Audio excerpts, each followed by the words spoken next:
everyone, and welcome to the All 12 Signs video series for the Taurus Lunar Eclipse that's happening on the 28th of October 2023.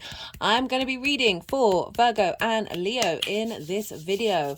My name's Chloe. I work with card divination, astrology, and I channel energies through my body. As you can probably see, my hands are moving around right now. This is independent of my conscious thought. This is drawing in, channeling energies from different dimensions to help us heal, help us clear stuck energy, and open up portals of transference of information from source to our soul's frequency that helps get more in alignment with our inner journey, right?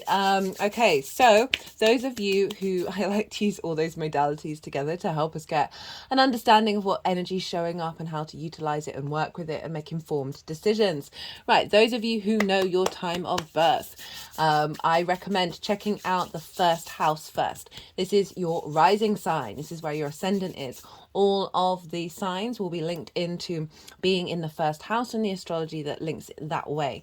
This does not invalidate you looking at any other part of your chart, your sun, your moon, your Venus. We're dealing with Taurus here. Just look to wherever that sign is in your natal chart. Look to the house that it falls in, the themes of that house, and apply those themes to the messages that come through. It's as if that sign with all the connotations of your chart, with planets, astrological symbols, with those themes, have now moved to the first house. So take what resonates and leave what doesn't. I'm going to leave it at that, keep it short and sweet, and I'm going to kick off with Virgo. Virgo rising. How you doing, Virgo? For those of you tapping into the Virgo energy and it doesn't fall in your first house, which is your rising sign, look to the house that it does fall in. Look to the themes of that house and apply those themes to all the messages that come through. Take that energy of that Virgo energy from your natal chart, all the connotations there, all the planets, astrological points, whatever you've got going on, the themes, and it's as if that's now moved to the first house. So as I said, take what resonates and leave what doesn't, regardless of whether Virgo is your rising sign or not. Virgo and Taurus trine one another. A trine is an aspect of Jupiter. It's a soft aspect. It's ruled by the benefic. There's a sense of elevation, expansion, or wisdom with Jupiter, the knowing that we have, and with that deep knowing that we get, or with this flow that we have with a trine, that's when we can create opportunities, this sense of abundance, this sense of luck from this deep wisdom that we have. And like trine is a very supportive, very inspirational aspect, right? They've got two of the three main things that signs can have in common with one another: yin yang energy, day or night energy. Earth energy is yin in nature. It's bound by gravity, so there's a sense of slowness, of observation, of cultivation, of nourishment. Earth energy, they've both got the same earth energy, so they're operating from the two foundational spaces that, like, the deep rooted connections, and then the modality is different. So this is when we get the inspiration. So we're dealing with a lot of core elements that are very similar, but you're operating from a different place. Virgo, you are mutable in nature, very adaptable, very changeable, able to be in flow, fixed, keeps going, just keeps going, is able to just have this sort of linear framework. And so you're utilizing these two earth energies together in order to create a sense of deeper understanding of who you are. So that's the overall like trine energy with Virgo and Taurus, wherever Virgo falls in your chart. I am pulling cards for 3 piles. The first pile is the lead up to the eclipse itself. This is like culminating 3 cycles. First cycle is from the new moon. That was an eclipse in Libra. Little bonus activation, clarity moment for that particular shorter cycle of the lunations. We've also got from the new moon in Taurus that happened in Taurus season when Jupiter had just entered the sign. So a culmination of everything that you've been working on over the last 6 months. But it's an eclipse. And it's an eclipse in Taurus, even though the nodes have now moved into Aries and Libra. That there is a regeneration and acknowledgement and culmination of everything that you've been working on since November 2021. So that's when the eclipse, that's when the nodes moved into Scorpio and Taurus. They are now, as I said, in Aries and Libra, and that was in July this year. So it's a closing off of a longer term cycle. We're not going to have the North Node in Taurus for another 18 years. So we'll have the South Node there in 8 years, but apologies, Virgo, I just had to pause for a second. So we'll have the South Node there in 9 years' time, but we won't have the North Node there for another 18. So it really is an end of a big cycle, a culmination, eclipses.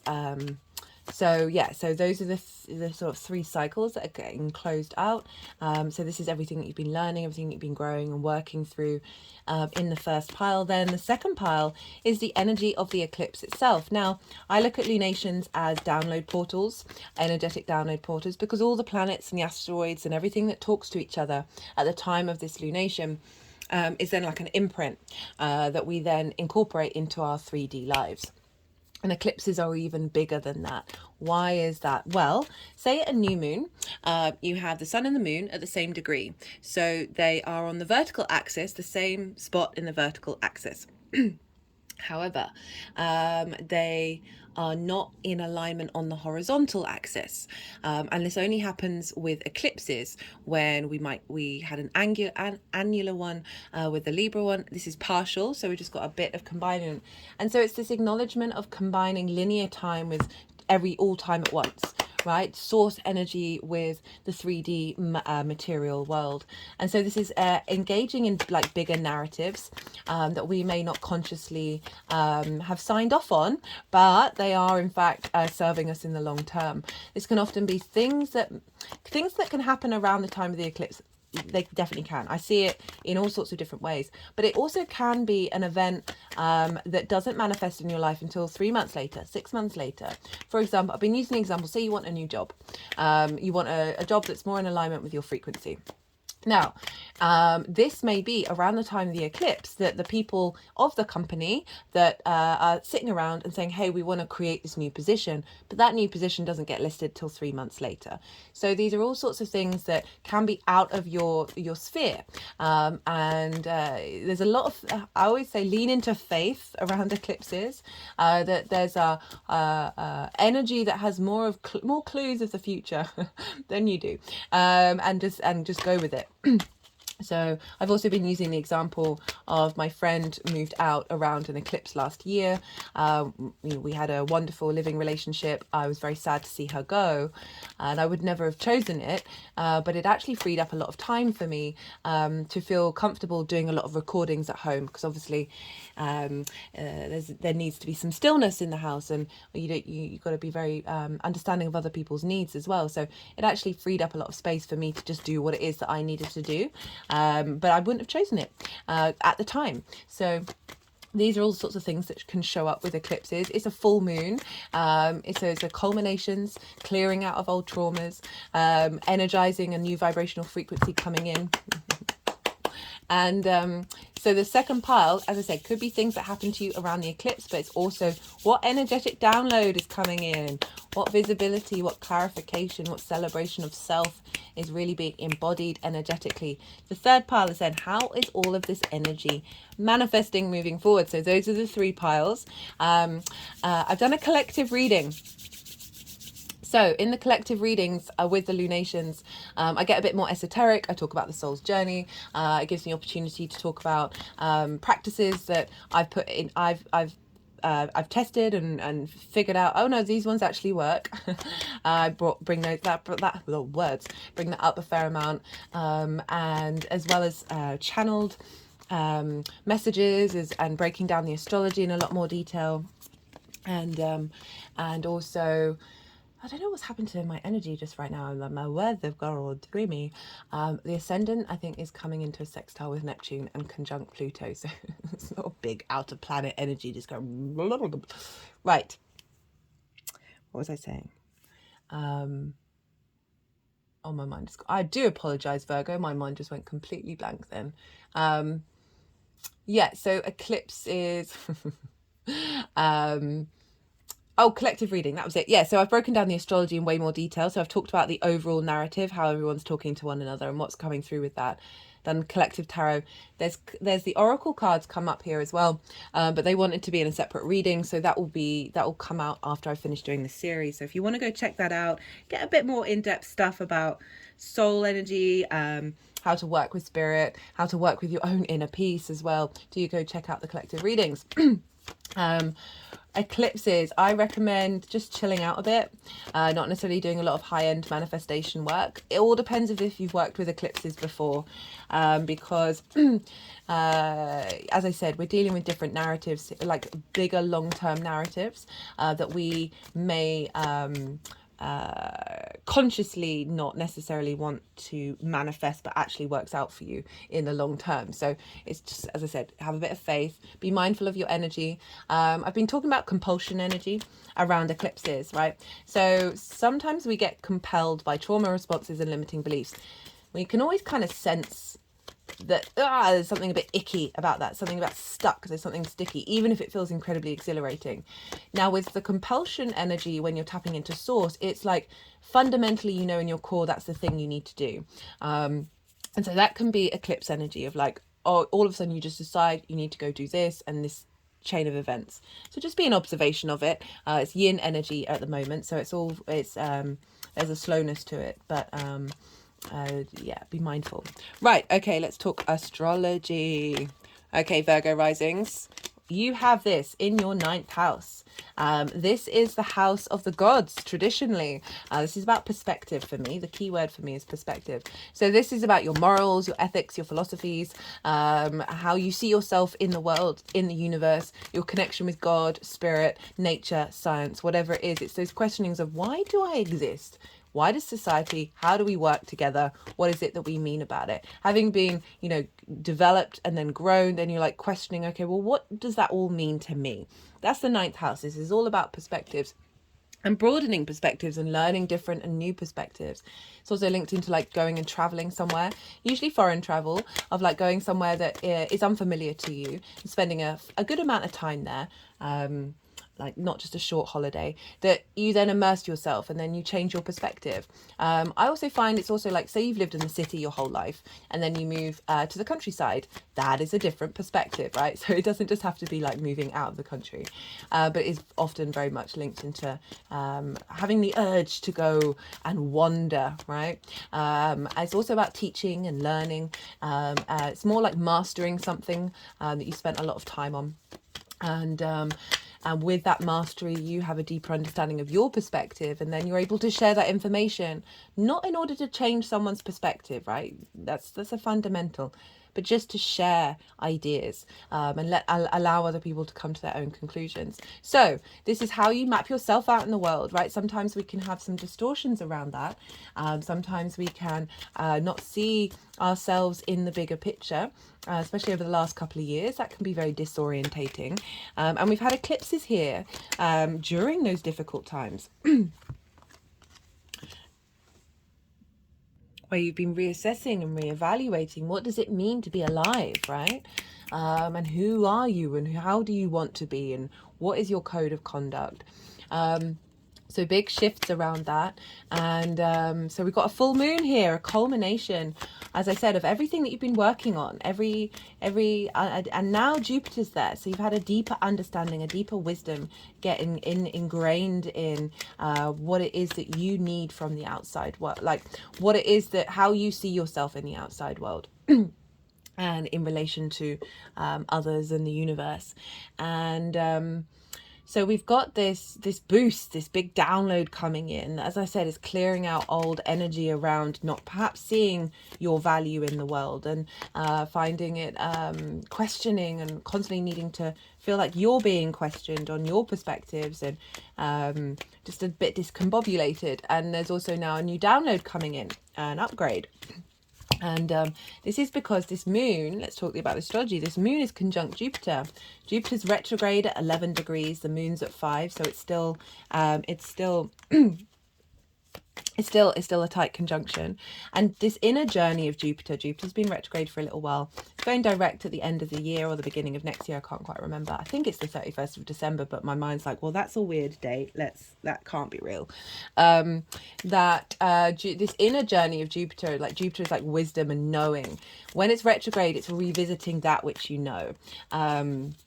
It is a reevaluation, a questioning, your internal questioning, an external questioning, but it is an internal journey of you with this questioning, this debate that you may have been having. Also, potential faith crises, right? With Jupiter, crisis of faith in yourself, in the world, in the universe, but all of this is creating an expansive inner world for this download to come through into.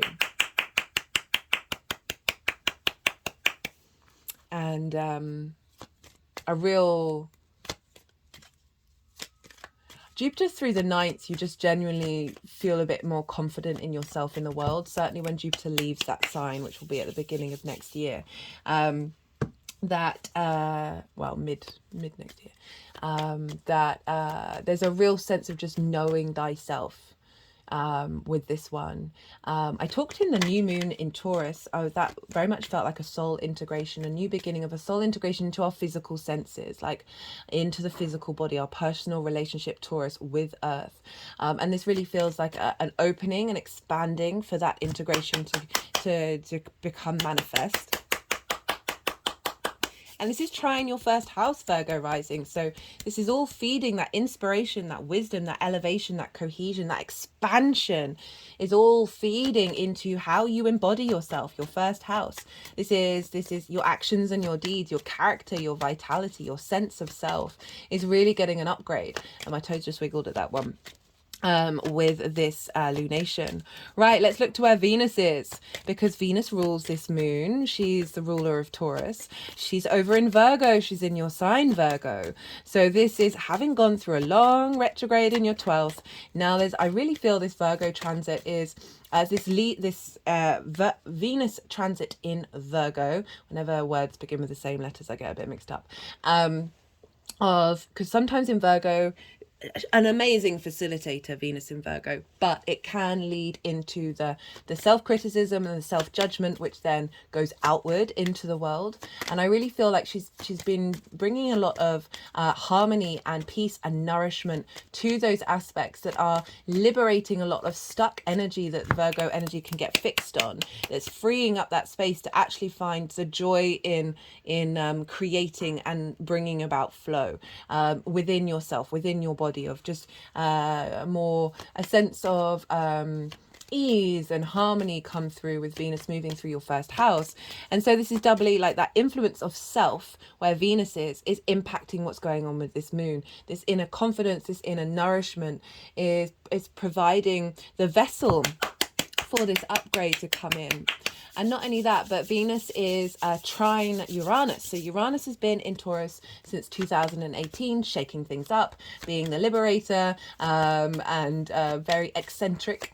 And Venus is coming into a trine. So again, that wisdom, that elevation energy of finding the joy in this liberation, finding the flow, the harmony, the love, the appreciation of this liberation process, even if it might be discombobulating.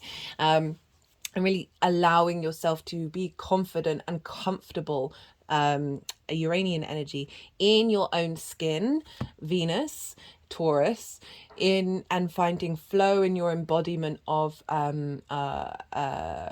understanding of the world around you, Virgo, right? The understanding of the ecosystem of your environment and how and your internal environment as well, and getting that all in harmony. Venus is also opposite Neptune. Now, Neptune is over in your 7th house of one-to-one relationships. And this can be your relationship with spirit, your relationship with business partners, one-to-one clients, as well as intimate friends and long-term committed relationships.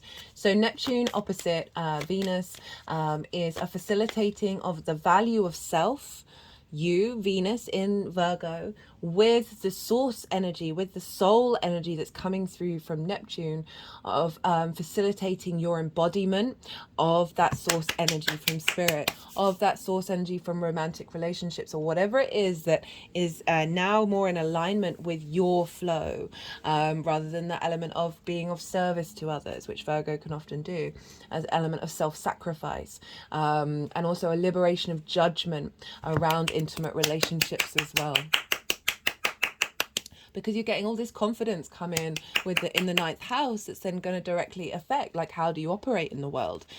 Venus, yeah, so that's what's going on with Venus, but she's in your sign Mercury, so we have to your sign Virgo, so we go and look to where Virgo is.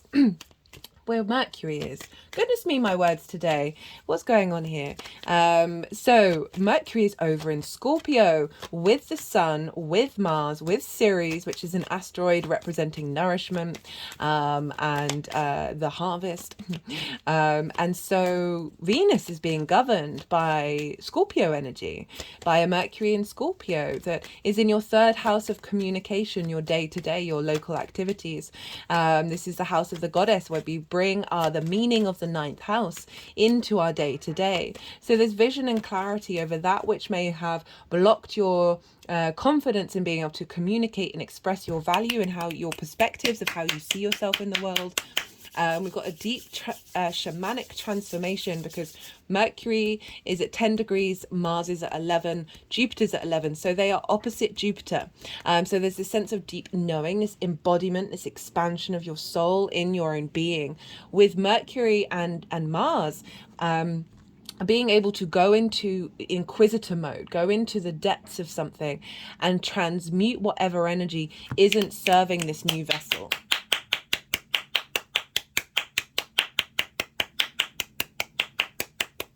Like, what is being blocking your ability to embody your perspectives in your day-to-day? Mars is in its own sign. So Mars rules Scorpio traditionally. So essentially the whole chart, not just about this lunation, the whole chart is being governed by Mars. So we've got a bit more of a martial intensity of Scorpio. Mars becomes the defender in yin signs. It's in its own sign. It knows all its resources. It's doing a revamp. It's the first time it's in its own sign for a while. So it's kind of like, regroup, let's strengthen, let's observe, let's cultivate, let's strategize. But also there's a sense of release and cutting and letting go, that composting of Scorpio, the ability, the cycle of life, death, and rebirth, that transformational energy that it has within it. On the core emotional fixed energy, that emotional depth that's within you, that's part of our social bonds, that is being cut away. And I don't usually use that terminology with Mars, even though it's a very common one, cutting away, but that energy is getting composted because it's in Scorpio. So that's all being shifted and changing and creating space for this vessel to become manifest. The final bit of astrology is Saturn is over in Pisces. It's going to go direct on the 4th of November. So it's about a week away from going direct. So it's heading to very strong station energy, right? So we're moving into a new cycle. Saturn represents karma, cause and effect, legacy, your sense of integrity as well as authority. It's also restrictions and limitations and like putting blocks in the way of you in order to still see if you're going to keep on going. So we've had that retrograde where it may have felt like a internal revamping of any blocks that we're going to have. We've had already, and then when Saturn moves forward, you've got all of that wisdom and integrity of that. But this moment is the last point before it goes retrograde. So we're clearing out a lot of the lessons that have been learnt for this particular retrograde, and it's very karmic. So it's bringing in new dynamics, particularly around your relationship with other people. What pleasure do you get? How do they show up, right? So the 7th house, I've got Aquarius in the 7th house. My favorite thing is talking philosophy, talking about the bigger questions, that sort of like the the cognitive, not the cognitive, the collective universal truth. Well, how do we get to truth? Let's how interesting it is that it's so almost impossible to hold on to, and yet there are some common anyway, I'm talking too much. That's what I thrive off in relationship dynamics. So it's a reassessment of what you thrive off in those relationships based off of your own authority that's being cultivated with Saturn. Right, I'm going to stop talking about astrology. I will say, look to where your sun and your moon are in your natal chart, what houses they're in, what themes of those houses, because those themes are going to crop up with this eclipse, as it does with every lunation. We just had the yang day action based side of the reading, the extrovert, the go, go, go, the stimulation. And now we're moving into the yin night side of the reading, where I'm going to soften my mind and go quiet and let the energies move through me. They're going to move the cards around, put them into the 3 piles, then I'll come back round and bring in the tarot. I call you to do the same. Just soften your mind. You've had a lot of information. Let it all just settle. And then see what intuitive hits come up for you while you do that.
Okay, Virgo. So I've got the Two of Pentacles. This is for the lead up to the eclipse, as I said.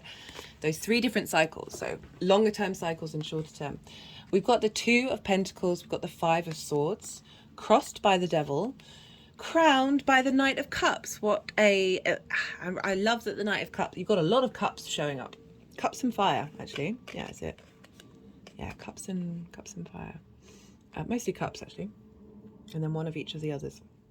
Okay, so 2 of Pentacles, 5 of Swords. Who am I? What am I? What's the dynamic going on? What are my perspectives, right? The 2 of Pentacles is like constantly being in a state of motion, but not necessarily getting anywhere. There's a sort of a sense of frustration of like, is this it? Is this it? Is this all that life is? Is this not being necessarily being able to escape out of survival mode? If you look in the background, there's these waves, and the ships are on a big wave, and we can be present in the moment, but not so I always point out the ship, right? Imagine being on the ship in a storm. You're present, you're doing what you need to do in that moment, but it's in order to survive, it's not in order to thrive. So this card really feels like this frustration at being stuck in that survival mechanism, right, of having to not giving the space to think as well, and explore, and implement a lot of perspectives that may seem counterintuitive to the framework dynamic that is very prevalent in the collective, right? We've also got the Five of Swords. So this is the bully and the victim, right? This is, for me, the card, when I look at it, I'm like, I feel very disjointed. Out of all of the other cards, the Five of Swords is the one that does it for me. It makes me very so the Five of Swords, this is the somebody winning at all costs, but at what costs? This is the bully creating the victim narrative, and so often the bully was a victim younger, and then is just recreating that cycle. If you notice this figure, they've got the Three of Swords, so it's like there's a sense of heartbreak here of what's been going on. This can be you being a bully in your mind about how you see yourself in the world, right?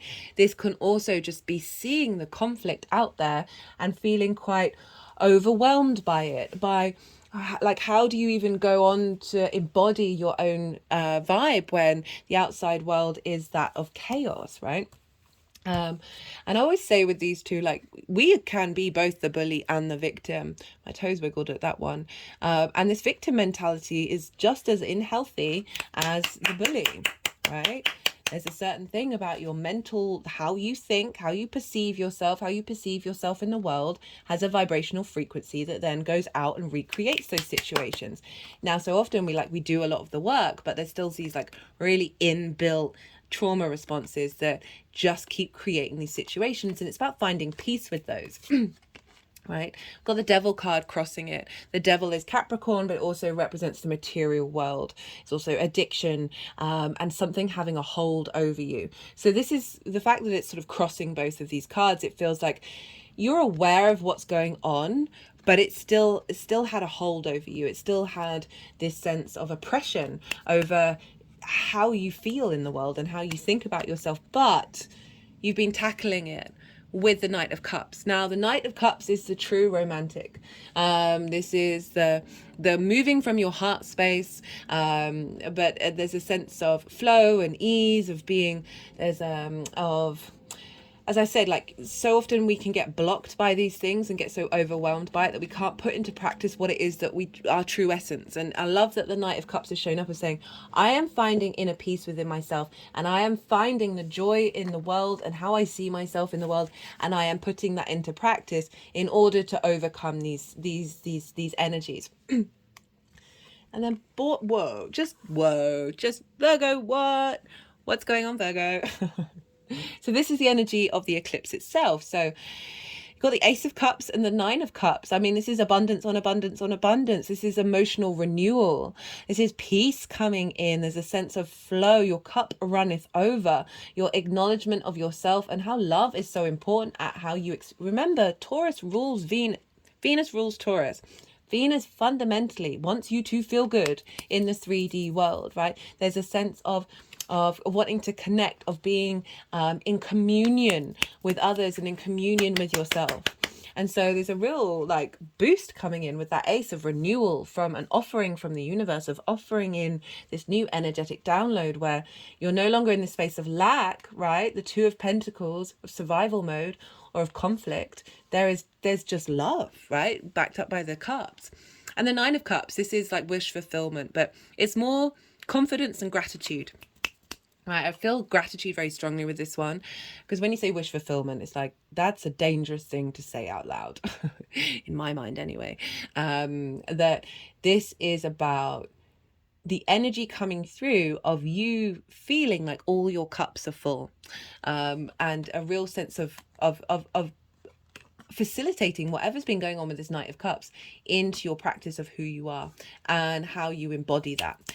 So I really love, this is a real, I mean, then look, you've only got the Ten of Cups and the Four of Wands. This is wild. But because you are becoming this vessel of innate wisdom. And for me personally, especially Jupiter in Taurus, the wisdom that we're coming up of is love and serenity, of a sense of peace, a sense of calm, of slowing down, of tapping into the things that tingle our senses in a way that get us really present rather than the survival mode.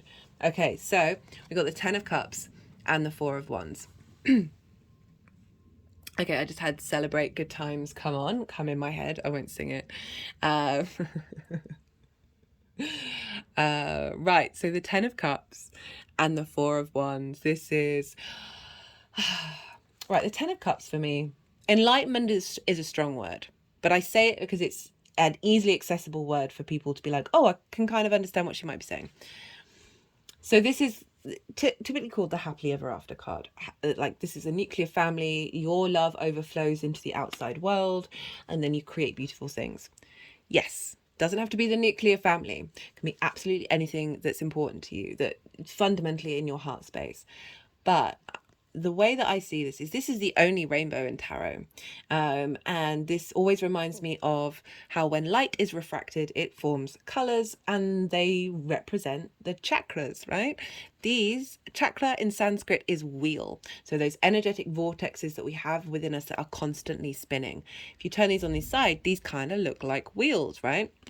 And so they're in a rainbow. So it's representing alignment, emotional alignment in the physical senses of knowing who you are in the world and connecting to the value of that is then spreading out into this sense of contentment. But there's also celebration as well, because we've got the 4 of Wands. And this is like milestones in your life. It can link into marriage, but those sort of big milestones in your life. And this is linked into the harvest.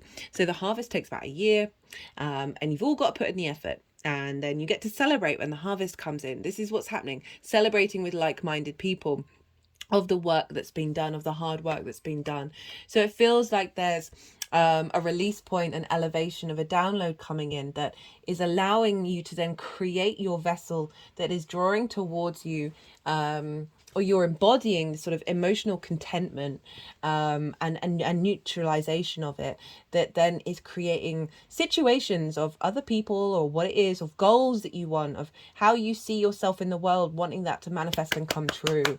And that's where the celebration of the milestone comes in, as well as sort of acknowledging this new shift and celebrating that, because this is quite a phenomenal reading. I can't lie, Virgo. Right, let's get a clarifier. Oh, this deck's very heavy.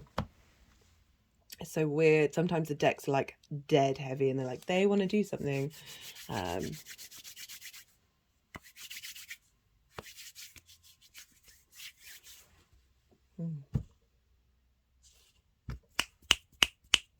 some interesting energy going up my neck right now. They're clicking around the throat chakra.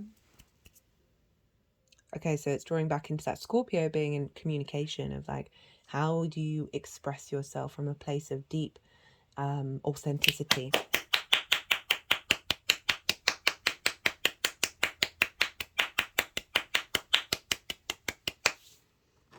Right, okay, let's get some clarifiers. This is the First Light Tarot. This is Major Arcana, keyword cards, statement cards, and question cards. Let's see what wants to come through for... Okay, I'm going with it. For Virgo, we've got the Hierophant and the Emperor. The Hierophant has shown up for every reading so far today. This is Taurus. Oh, I forgot to mention, because the North Node is in Aries, apologies. And this is an eclipse is happening in Taurus. The energy of the North Node, of what's being transmuted there and striving for, is feeding into this full moon. Right, so you've got Aries in the 8th house of the give and take between you and the outside world. So any conflict around that may have affected the way that you see yourself in the world, that's shifting and bringing about a more sense of collaboration with the outside world. So we've got Taurus and we've got Aries. The Emperor, we've got Aries and Taurus, Hierophant and the Emperor. So we've got wisdom, understanding and mentoring, as well as logic, stability and plans. There's a real sense of command of who you are and a deep inner knowing of who you are. And then that is creating this ability to manifest in the world from a place of wisdom. Love that. Right, let's get And tapping into your inner sovereignty brings about that wisdom and brings about a sense of contentment, right? It's not about needing to go all the time and be the best in the world. It's about being you and being at peace with that. Right, okay, let's get a final clarifier for Virgo for this eclipse.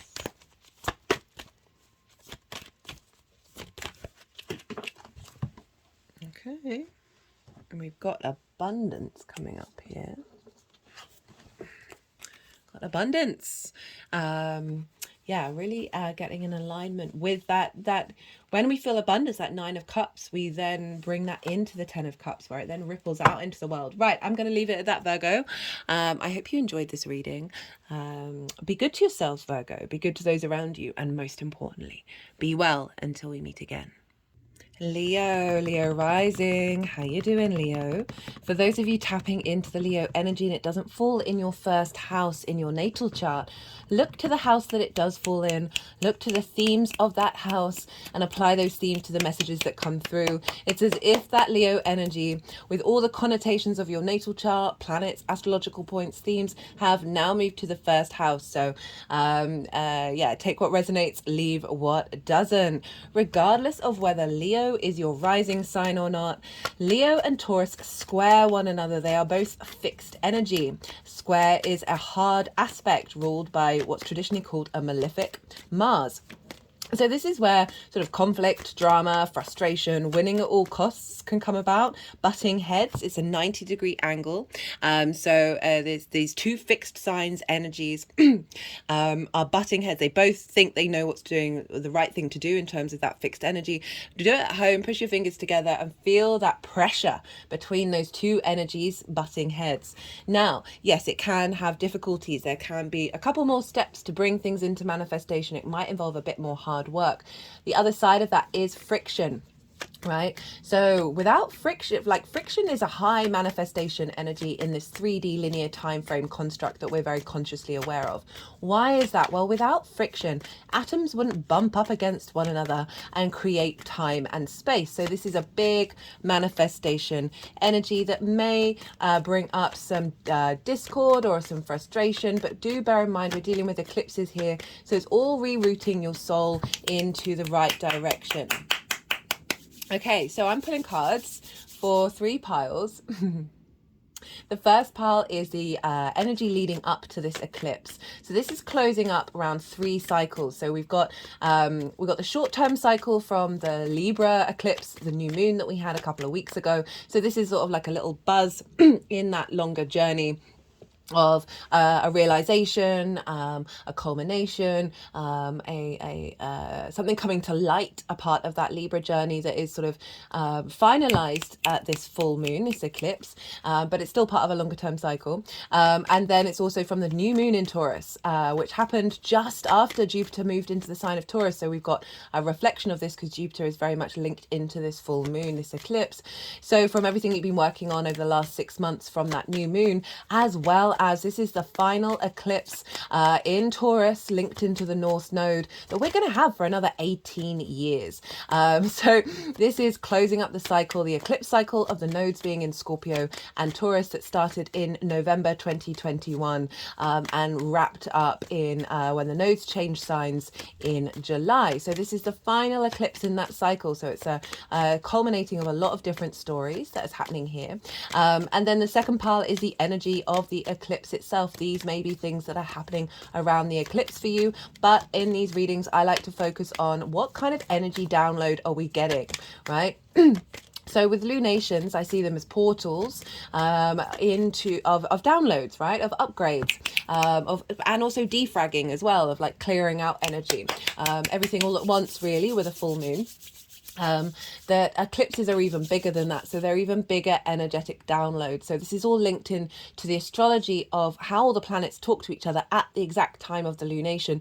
That energetic blueprint is like a natal chart, gets downloaded into that eclipse energy and gets downloaded into you. So what energetic framework is showing up that is getting downloaded into you that will then change your vibrational frequency, that will then create situations based off of this new frequency that's coming in, right? So with eclipse energy, it is mindful not to do too much manifestation energy, not like try and not try and over control a situation with your conscious mind, because we're dealing with a narrative that is way bigger than that, right? It's more long-term cycles. As I said, this is the next, we're not going to have the North Node in Taurus or a North Node eclipse in Taurus for another 18 years. We'll have the South Node in 9 years, but even still, right, this is a longer term cycle of narratives that you don't know all the answers to. You don't see all the clues. I mean, you may do, depends how much your intuition is on point. Or depending on your natal chart, that so situations can come up around eclipses, they very much can do, but they also may be something that's happening behind the scenes that you don't consciously are aware of, that actually could then provide opportunities and situations later on down the road. I've been using the example of, say you want a new job. Now, around the eclipse time, it could be that the people in the room, in the company of this new job that's going to suit you, just start thinking about wanting to set up that new job. And it's not until like 3 months later, 6 months later, that then gets listed, that you can then apply for it. It can often be situations and things that you wouldn't have crossed your mind that you needed a culmination of or a release of, and which would then instigate a new cycle. I've been using the example of my friend this time last year around the eclipse cycle. She moved out. We living together, had a great time. I was very sad that happened, you know, in a way of like, oh, that was lovely. She needed to go and do her own thing. But it would never have crossed my mind. I would never have asked for it. But it freed up the space for me to work from home and do more recordings than I otherwise would have been able to, because if you're living with somebody else who's working on a different schedule, then you want to be mindful of the other person's space. So I would have probably spent a bit more time being mindful, and I actually got freed up to be able to just do what I needed to do. And so that served me, even though that wasn't something that I was looking out for or seeking. So also the reason why these are bigger narratives is with eclipses is, so say for a new moon, the sun and the moon are at the same degree point. So they're on the same axis, they're on the same vertical axis, but they're not on the same horizontal axis. It's only with eclipses that's when the sun and the moon may connect with one another. So we're integrating the vertical and the horizontal axis. That's bringing in source energy into time and space. So you've got to have a bit of faith around eclipses, because they can be really disruptive. There can be some big changes. I know 2 people who lost significant figures in their lives during that Libra eclipse, right? That Libra eclipse was wild. But that is, you know, that can be a very disruptive energy at the time, but it's part and parcel of the cycle, and whatever that is that may have helped change and grow those people, something else may have come out of it that's actually more in alignment with all the soul contracts we each have with one another, but it's not something that you would wish for, obviously.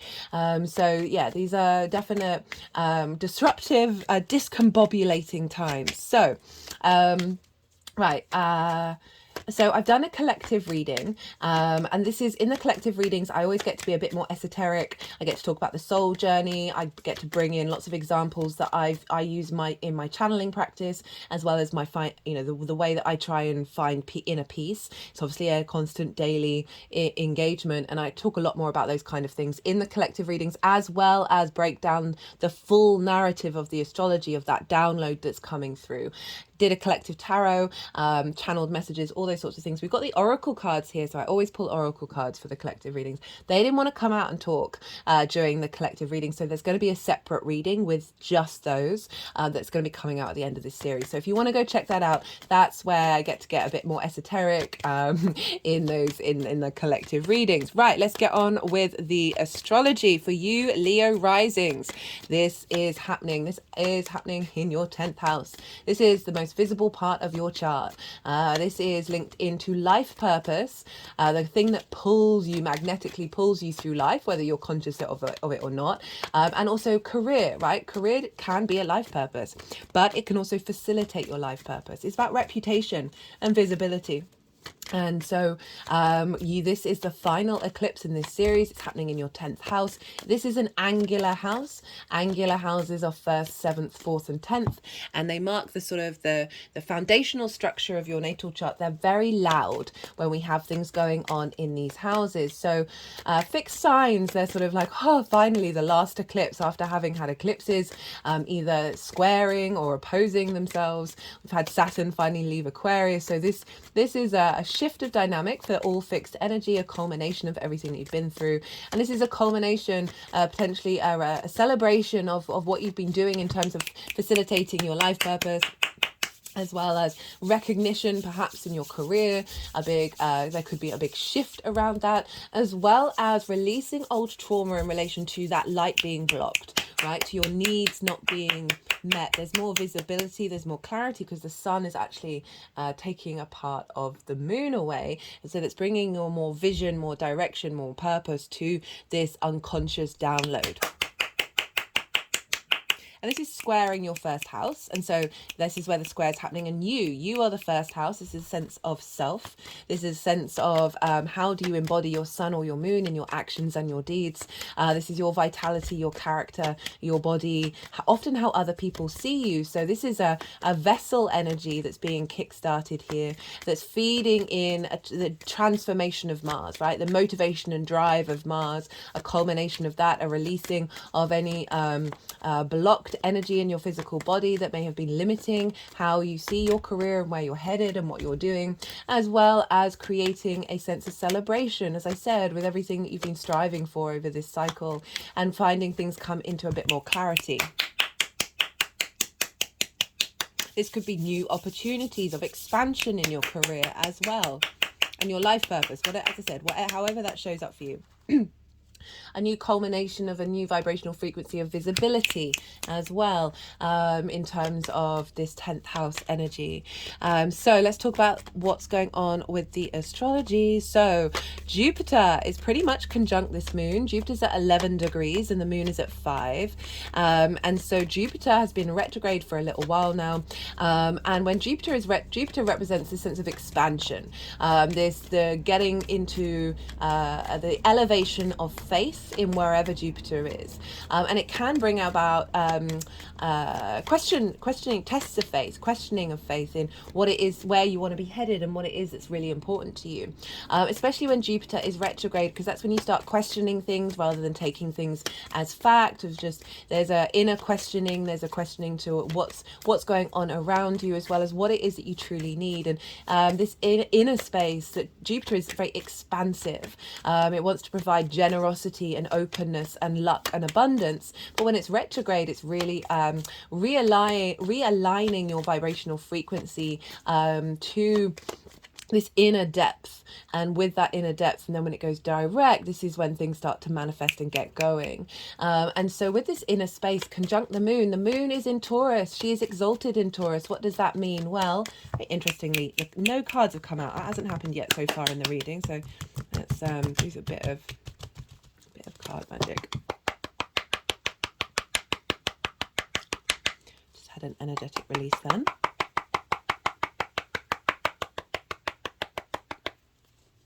Okay. Right, what was I saying? The moon is exalted in Taurus. It's one of her favorite places to be. This is when planets or celestial bodies are exalted. This means their vibrational frequency is raised on high. They are given support in the highest vibrational way. And the moon is linked into our emotions, our intuition, how do we nourish ourselves? How do we nourish others? Where are our needs being met or not being met? And in the sign of Taurus, which is ruled by Venus, it's grounded, it's fixed energy, and the moon is so transient that this really gives the moon a space to breathe and then just enjoy the sensation of existing, that grounded energy, and finding pleasure in that existence, right? There can be a sense of needing security that the moon is after, that Venus will come along and say, hey, not just security, but what is it that you want? What brings you pleasure in this physical world, right? And so the moon is raised on high in Taurus, and we've got Jupiter conjunct it. And so this is an expansion of our intuition into our physical senses, a release and a celebration and a deep wisdom, knowing around what nourishes you, getting support from the universe in nourishment, as well as an inner wisdom around our needs, and whether they're being met or not, and being able to find the resources in order to recalibrate in a way that then draws towards you what it is that you do need. So Jupiter is creating this inner space. One of the things that I channeled with the new moon in Taurus was a soul integration into the physical senses. And with this retrograde, this feels like Jupiter is providing space for that integration. It's part of a longer term cycle that we're certainly getting closer and closer to being just more in alignment to our soul's frequency. And so we've got the tools and the resources of our soul and our previous soul journeys and our future soul journeys all coming together in present formation. And so quite a powerful card to come out first, having been quite resistant. And so we've got this depth of knowing within your emotional body, with your intuition, of where expansion is coming from.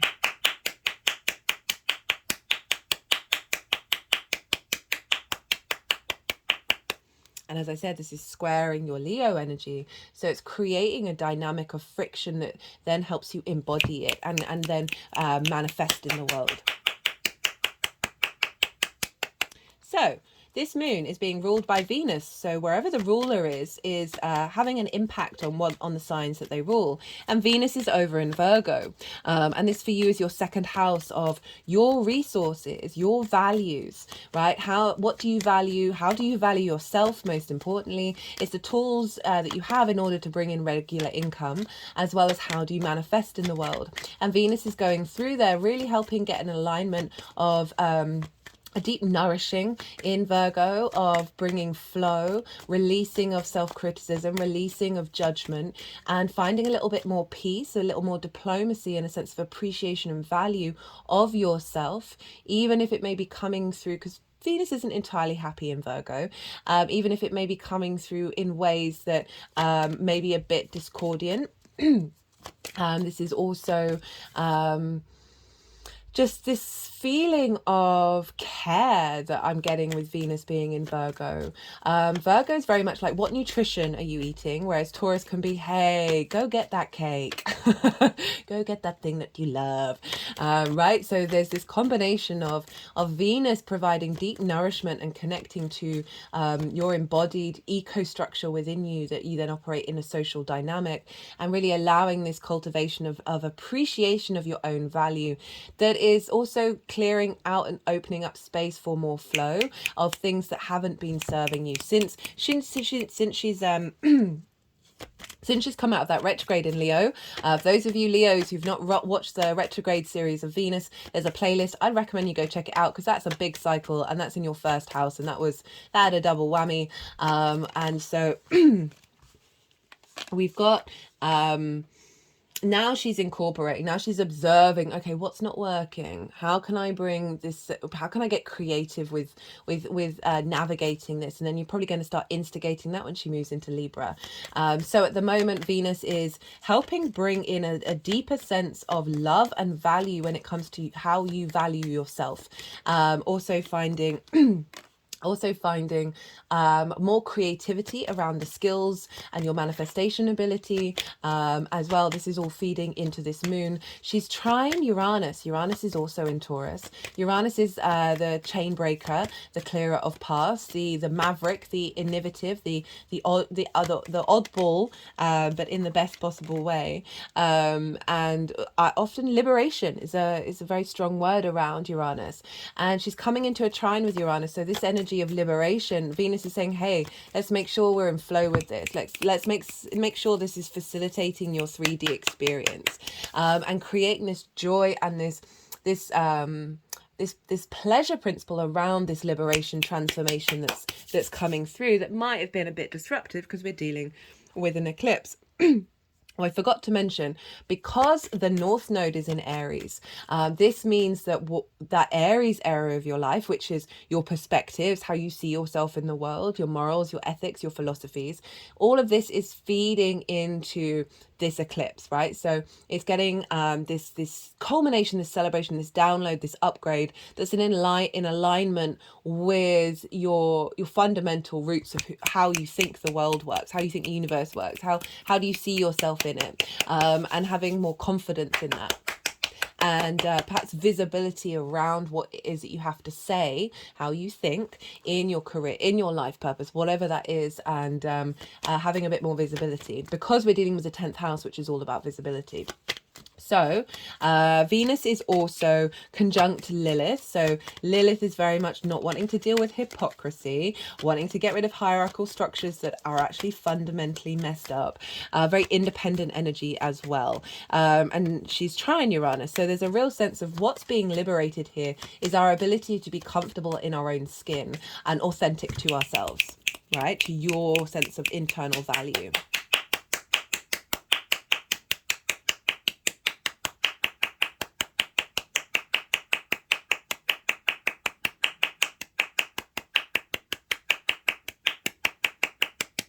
Venus is also opposite Neptune over in Pisces, which is your 8th house of your give and take between you and the outside world.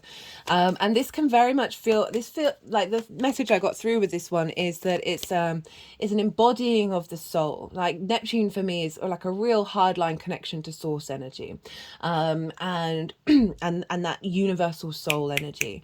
And so with this opposition with Venus of like, how do, like, it feels like that give and take between you and the outside world, also the 5D, right? So energy coming through from there that's embodying a new dynamic in terms of the give and take between you and the outside world, right? Time, money, things, energy, intimacy. That is feeding into Venus, and creating this resource, this wealth of another layer of an ecosystem that you're bringing into the 3D world that's inherently based on unconditional love, right? This sort of deep empathy that Neptune can have in Pisces as well, that there's a strengthening of your own value that is being reflected by the outside world coming in with this completion energy. And all of this is feeding back into the moon. So Venus is in Virgo, which is ruled by Mercury. So we have to then go look to where Mercury is, because Mercury is going to be having an impact on Venus and therefore on the moon. Now, Mercury is over in Scorpio with the Sun, with Mars, and with Ceres, which is an asteroid linked into the harvest and to nourishment. So we really do feel like we're reaping the rewards, we're reaping the benefits of everything that we've put in, we're reaping the rewards of the liberation, of the expansion of the soul within ourselves. And this is all coming from a very fundamental place, because this is in your 4th house, Leo rising. This squares your Leo energy. So the 4th house is your roots and your foundations. It's linked into ancestors, both blood and spirit, your parental figures, the roof over your head, the things that you do in private. So it's the darkest part of your chart. And you've got Scorpio there. And as I said, this is squaring your Leo energy. So it's forming a T-square between your roots and your foundations to your visibility and what you're striving for. And with a T-square, so this is when we've got an opposition and a square. So the Leo's there, Taurus, Scorpio. That the point of the T is the release point. So this is your vessel being embodied with this culmination, with this upgrade. And so the Mercury is with the Sun and Mars in Scorpio, this ability to go to the depths, the ability to get into the darkness and liberate and compost any darkness that isn't serving your sense of peace, right? So we can still be at peace in the darkness, but if there are things that are blocking that, you're transmuting that energy, you're composting that energy, transforming it, Scorpio energy. And Mars is at the helm. So energetically, Mars is in its own sign, which means the whole chart, not just linked into the moon, but the whole chart is being governed by Mars. Mars is in its own sign for the first time in a very long time. Remember, we had that long Mercury, that Gemini retrograde, and the last time would have been in Aries a couple of months before that. So been a long time since Mars is kind of like, I'm in a land that I fully understand. And this is the yin energy of Mars. This is the strategist, the observer, the protector, the defender. Very much the protector energy coming in with Mars being in this sign of there's a real deep sense of loyalty to your emotional core, fixed emotional energy, social energy, those fixed social bonds that we have. Some of them are very valuable. Others are distorted energy. And I've been picking up with this Mercury, Mars, Mercury Mercury finding the clarity to be able to collect the information in the darkness. Mars, our motivation, our drive, protecting us, feels, and also very much linked into cutting and severing. Mars, which I don't often talk about, but it's felt very appropriate with this one, of being this feels very shamanic, of, because they're opposite Jupiter. They're at 10 and 11 of Scorpio, Jupiter's at 11 of Taurus. They are directly opposite of this deep inner knowing, this expansion that this moon is expanding us into. The sun, with the vitality and clarity and vision in Scorpio, is there, and with Ceres, this harvest, this harvesting, this scything, basically, this scything.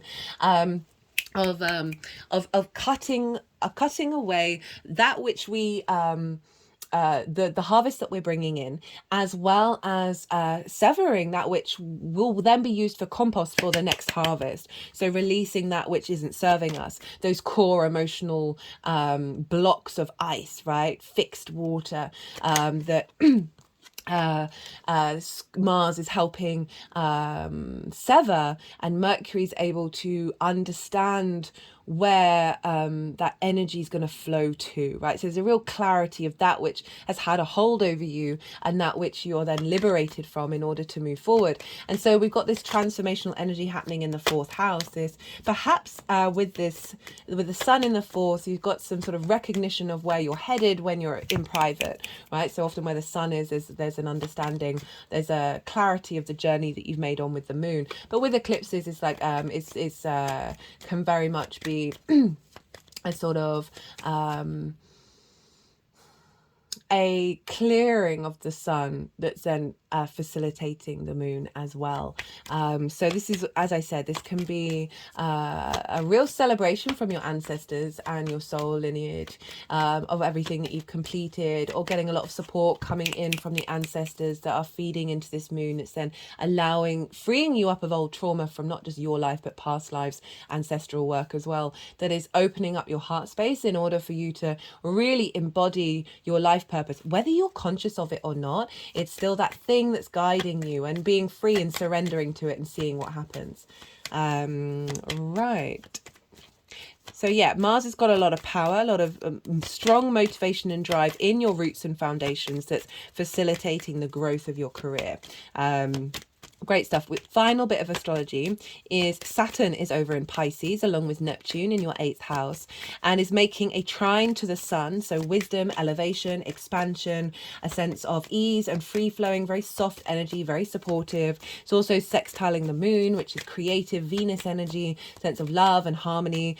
Saturn is coming to the end of its retrograde. It's going to be on the 4th of November where it will go direct.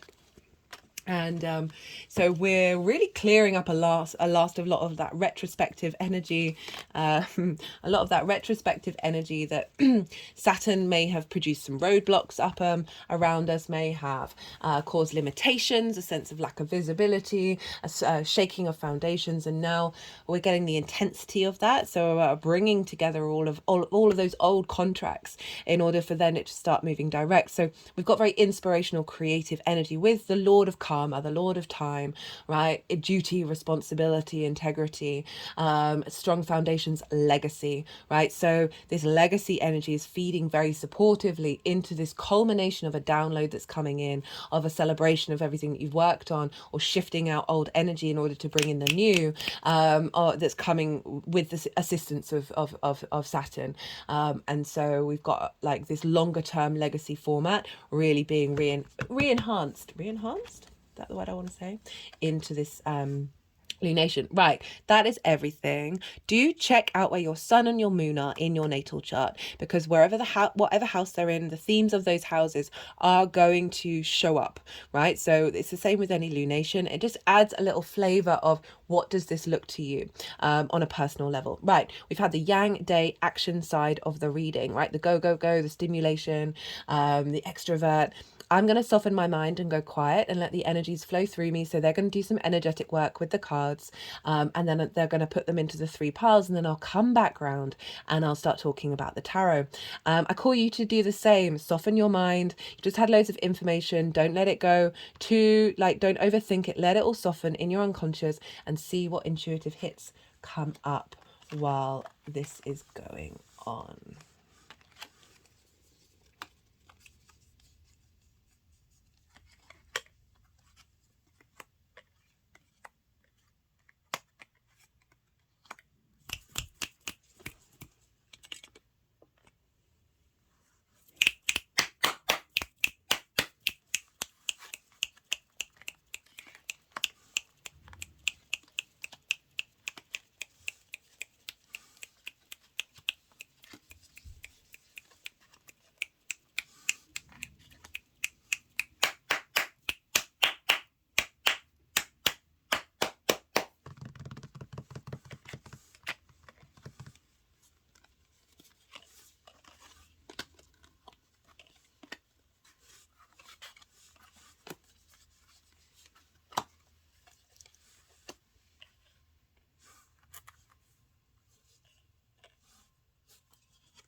Okay, so Leo, this is the lead up to this full moon, this eclipse.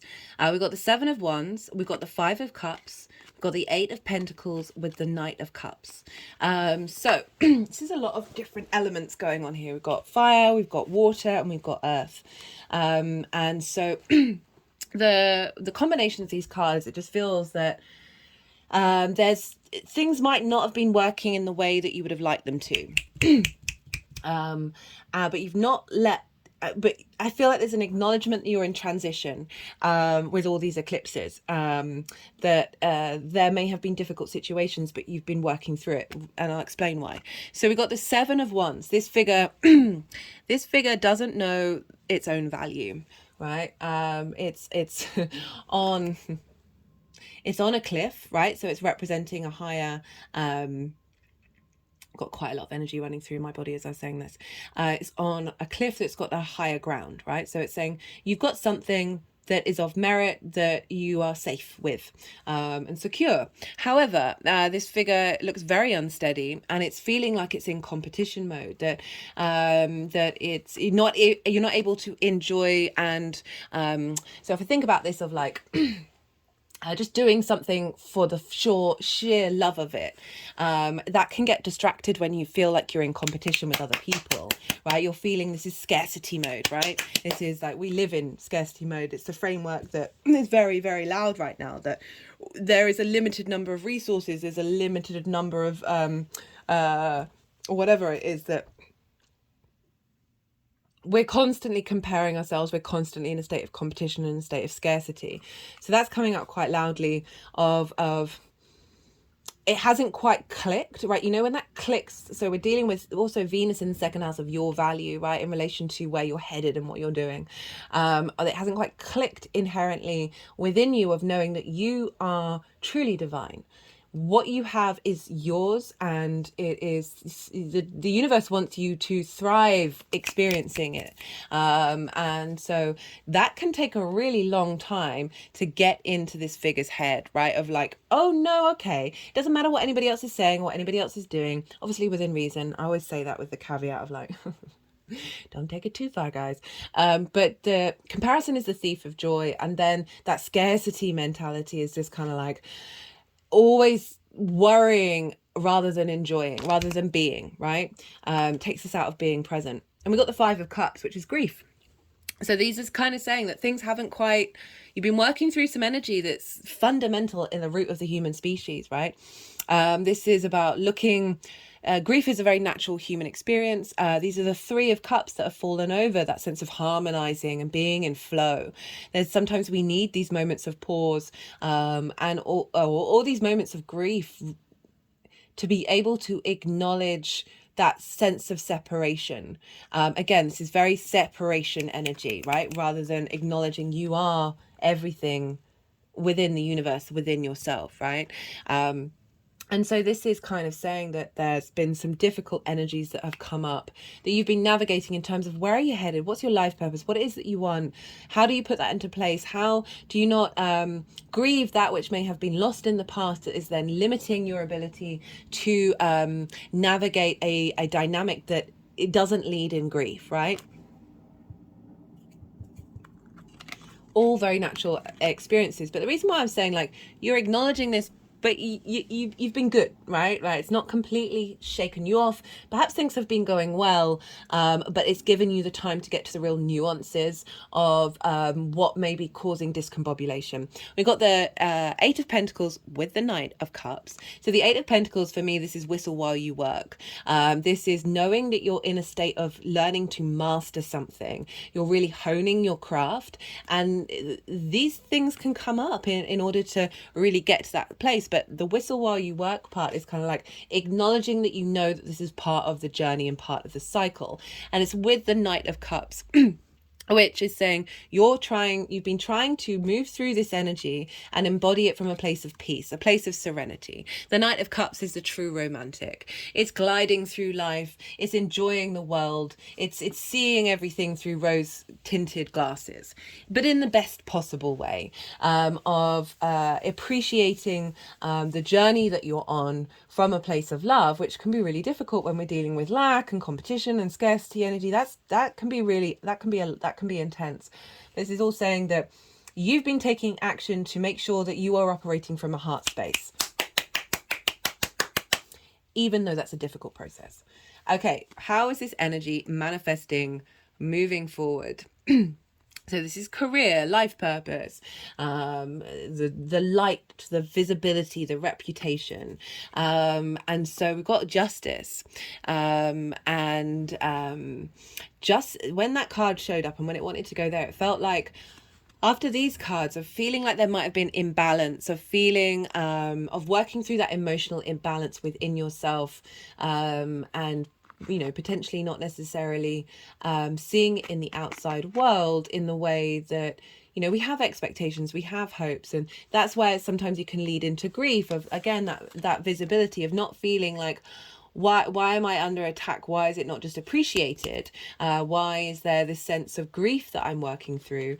What are these situations that keep happening? These are all going to be very specific to you, that when justice shows up, it's saying a rebalancing of the scales, right? Whatever may have been out of sorts is coming into an alignment. It's also with the justice card, in terms of your life purpose and your career, of being able to make decisions based on empathy and rationality, right? Being able to make decisions, make judgment in your life that is serving you moving forward. This also can be relationship dynamics that come into your life that are helping rebalance that. And sort of but just generally, it just generally feels like a rebalance of seeing, of the truth being revealed, right? Of the distortions falling away and the truth of reality coming up.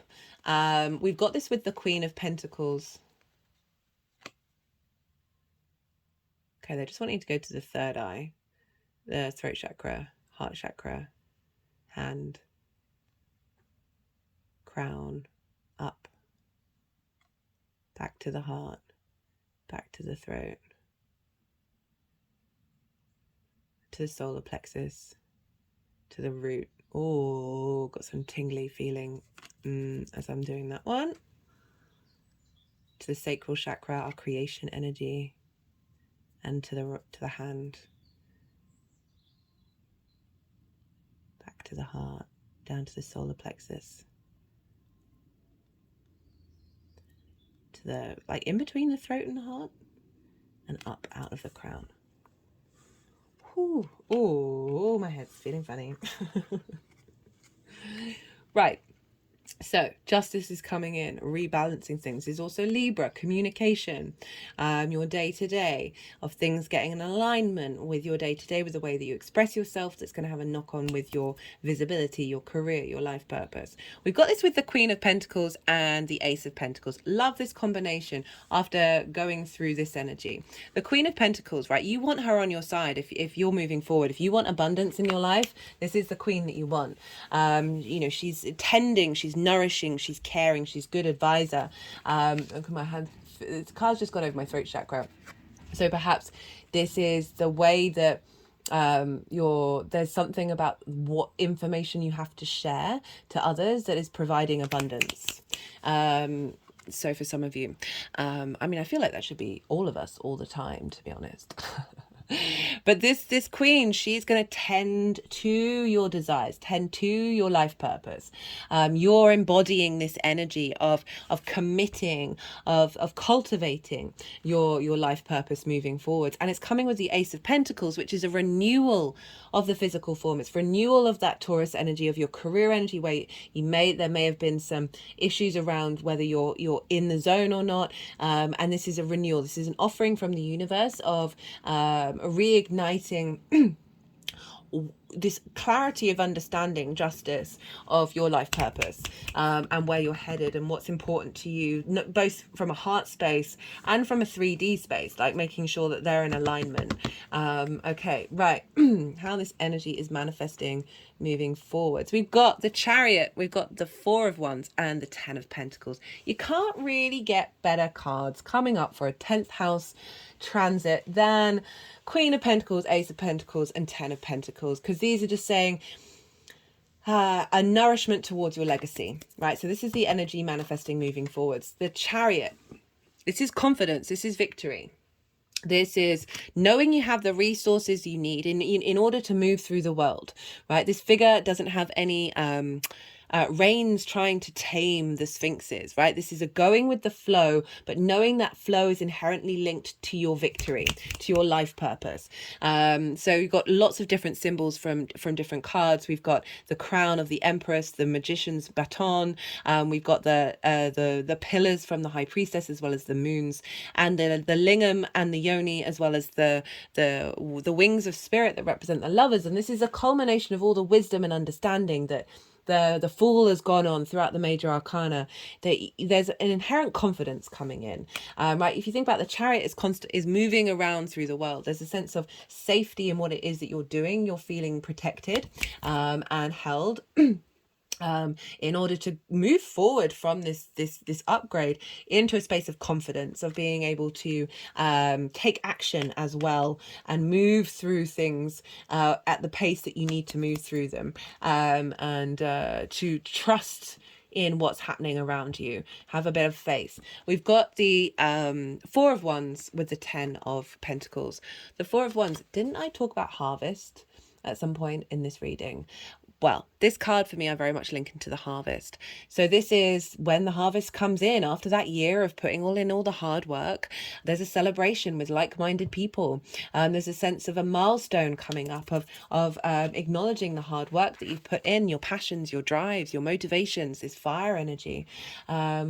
So this is the energy manifesting moving forward. How with this renewal, with this completion of a certain cycle, it's now taking you forward where you're taking action that's then going to be celebrated, recognized, right? There's a real sense of visibility here. And we've got to be the Ten of Pentacles. This is legacy, straight up legacy, right? This is the mundane and the metaphysical worlds coming together and being in harmony with one another. We've got the family with the kids and the dogs, and then the older fellow with esoteric symbols on their cloak. It's they're in a city. It's an acknowledgement of what's being built now is part of a longer term vibe, right? Like there's this shift is serving you in the long term, and that you're going to have the tools in order to keep pushing forward and keep bringing that all together as but okay, it just popped into my head. Never forget the Knight of Cups. Never forget how you got there, right? How you got there. It's wanting to go over the heart. This is Venus. We've got Jupiter, the mystic, and the warrior, Mars, all coming together by this thread. And the more that we operate from that heart space, the more that we embody the higher vibrational levels of the warrior. What are you going to defend? And the mystic, what is as truth to you, as close as you possibly can be. When it comes from the heart, is coming from a good place, right? So don't ever forget the Knight of Cups. Maybe if you've got a tarot deck, keep that out and remind yourself, even if you're not always feeling it, it's still how you embody it, of like knowing that, okay, no, I've got to operate from this space, because otherwise you just get sunk down into the competition, you get sunk down into the grief space. Not saying that these are all very valuable human experiences, but if they're not bringing you, I don't want to spiritually bypass anybody at all. That's the last that I want to do, because it is about honoring the emotions that you feel in relation to that. And I feel like the Knight of Cups was both honoring the emotions of this, but still finding the way through, and it is all part of that balance between the observer and the subjective emotional response. Okay, I'm talking words. Let's see what wants to come through from the First Light Tarot. This is Major Arcana, keyword cards, statement cards, and question cards. Let's see what wants to come through for Leo for this eclipse, this big culmination.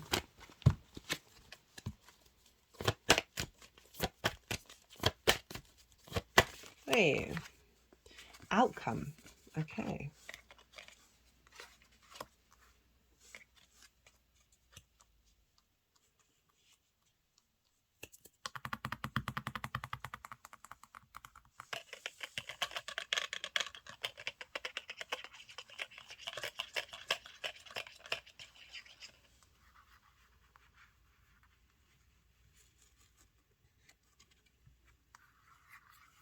Do bear with me. Oh, sorry, I need to move this down. I'm just doing a little... So there's loads of energy portals on the hands.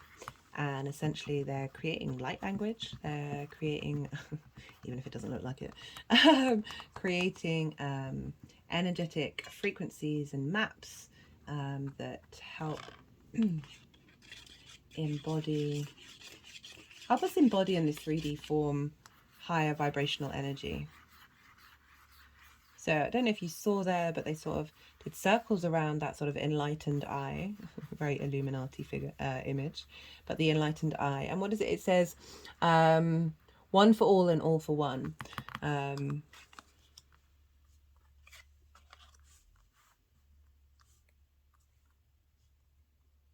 So a real, yeah, it just feels, I'm not really getting much from this. Sometimes you just don't, you know. Okay, bear with me, because the inner rage was getting quite loud. This is what happens when you use crystals to keep cards standing upright. Excuse me, I'm going to pause. Welcome to my OCD. Right, let's see if we get any other cards coming out for that outcome energy. It did just feel very higher vibrational frequency. We've got the Tower. Alarm, storms, electrical impulses, lightning. Okay, we've got impulses. They're putting the finger over impulses and at the beginning of electrical impulses. So, you know, we're dealing with Taurus here. We're dealing with our senses and how we pick up things from the world and messages from the world. Okay, they just moved at that one. What are they going to do with it? It's going to go, I don't want to read it upright or in reverse. Let's see what they want to do. I jumped the gun. I'm just getting a feeling of like any blockages that may have limited your ability to sense, to feel in the physical world, to see reality, to see the clues clearly, is being cleared out, has been cleared out. And perhaps this full moon is a culmination of... the full moon is bringing about a new engagement with... so I do apologize. I can feel my words just absolutely disappearing because I've got a lot of energy running through my body. So do bear with me 1 second, because otherwise I'm just going to start talking absolute nonsense.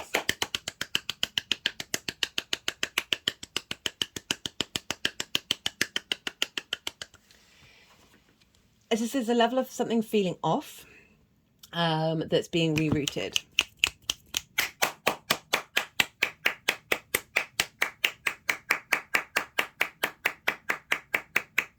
Right, okay, I'm going to pull a clarifier from the First Light Tarot. We'll see what wants to come through with that one for a message for Leo with this eclipse.